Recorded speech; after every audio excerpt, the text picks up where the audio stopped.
Number 4, Unbreakable. Yeah, this is an M. Night Shyamalan film. We all know about his reputation nowadays, but even like his bad movies, he like he most of his movies are bad, but there is a sense to it, like they're so bad they're good. I just get a kick out of watching this guy's movies, like, because they're so stupid that I laugh at them. Even The Last Airbender I kind of got a kick out of, because it was so incredibly stupid, but it was so stupid that it was hilarious. This is a movie that I consider his one good film, because, well, that and The Sixth Sense, because what I like about this movie is that people have always associated themselves with Bruce on like Destiny, what they're meant to be. This movie introduces Destiny in a kind of light where it's pretty damn scary, actually, because this is like about a story about two men who have something in common. They both have something unusual about them. This one guy, played by Bruce Willis, is like, he has there's this train wreck that he's in. Everybody else dies, but he survives without a scratch. And this other guy, played by Samuel L. Jackson himself, is he basically has this disease, where this rare bone disease, where they're basically like glass. Even the slightest hit can disable them. Ow, I just located my shoulder, or broke it or something like that.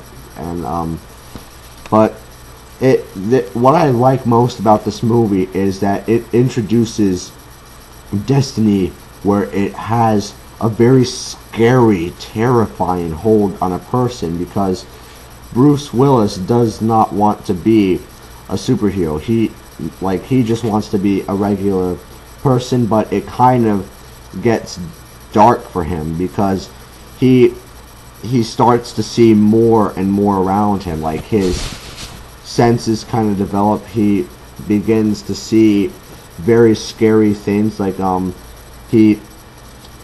he touches people, he sees the bad deeds that they've done. Like, he touches one janitor who's secretly a rapist, for example. He sees the things he's done.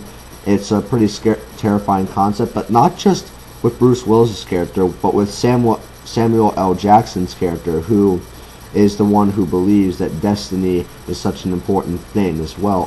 But, okay, there's a spoiler alert here. He's the one who caused the train wreck, and he caused the train wreck, and so many other accidents, such as setting an apartment on fire, all in some quest to, like, prove this psychological belief that there is somebody out there who's the opposite of him, somebody who cannot be broken. Like, basically, he was trying to prove that with every superhero comes a supervillain, and that, like, he can be that supervillain. It's kind of like, it's very scary, but it's also kind of sad. You feel this mixture of fright for Samuel L. Jackson's character, and you feel happiness for him, but you also kind of feel bad for him in the end, because it was so twisted how he did all that stuff just to prove who he thought he was. And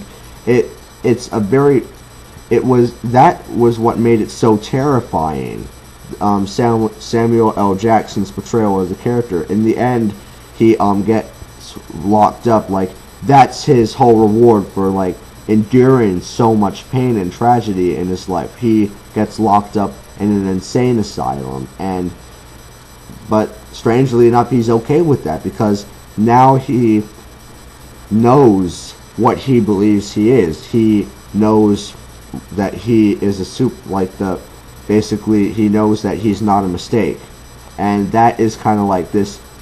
It's such a brilliant ending, because it leaves you with a mixture of terror, happiness, and sadness for the character. And Samuel L. Jackson, without him, this movie wouldn't have been good, because, well, Samuel L. Jackson is a powerhouse actor. He is very good at what he does, and he was the one who saved this movie, in my opinion. And there's also this one other scene that I really liked.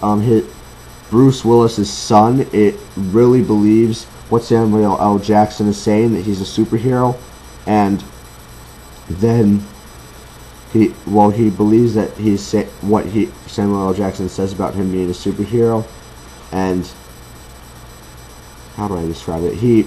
There's this one scene where he pulls a gun on his own dad to prove to him that he's a superhero. He's gonna basically saying, he's gonna shoot him and the bullet's gonna bounce off to prove that he's a superhero. That scene was disturbing as hell because I'll get to the concept later. And there was also this one scene where Bruce Willis finally accepts that this is who he's meant to be, and he goes after the rapist janitor, and he has a bit of a struggle with him. He gets knocked into a pool. Yeah, that's his kryptonite, water. He can't swim, but the kids who were being held prisoner save him, and then he strangles the guy to death. And that was like a pretty scary scene as well, because as he's choking him to death and stuff, as he's killing the guy, it's kind of him accepting that this is who he is. But what is so terrifying about the idea of destiny in this movie is not only what you're meant to be as a person, but what effect it can have on you. Look at what Samuel L. Jackson's character did to prove what he saw as destiny, and the scene where the kid pulled the gun on his dad to prove his dad's destiny. It's what an impact it can have on you psychologically if you let it get deep enough. And in my opinion, this is M. Night Shyamalan's best film. Not many good films that he's made, but it is a very good film. I think it's a great concept and stuff like that, and I really like it. It's a great movie. Yeah, it's a very good movie.